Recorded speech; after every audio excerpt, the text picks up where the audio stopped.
مخصوص نشستوں کے فیصلے پر عمل درآمد کروانے کے لیے درخواست پر سماعت۔ لاہور ہائی کورٹ نے الیکشن کمیشن سے رپورٹ طلب کر لی ہے۔ عدالت نے ریمارکس دیے P T I, Pakistan Peoples Party, Noon League سمیت دیگر سیاسی جماعتوں کو نوٹس کیوں نہیں ملے، فری کین کے درست ایڈریس کیوں نہیں ساتھ لگائے گئے۔ درخواست پر سماعت 21 اکتوبر تک ملتوی کر دی گئی ہے، جبکہ جسٹس راحیل کامران شیخ نے شہری منیر احمد کی درخواست پر سماعت کی۔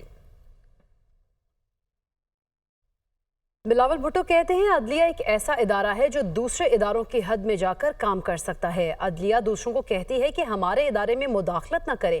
ان کا مزید کہنا تھا کہ جسٹس قاضی فائز عیسیٰ اور جسٹس منصور علی شاہ کی عزت کرتے ہیں۔ مجھے جسٹس منصور علی شاہ پر اعتماد نہیں کہ وہ سپریم کورٹ کے دوسرے ججز کو کنٹرول کر سکیں گے۔ I also believe that کہ قاضی صاحب کے ہوتے ہوئے یہ ہو جائے تو بہتر ہے because you have countless times said کہ مجھے اتنا ہی یقین جسٹس منصور علی شاہ صاحب پہ بھی ہے۔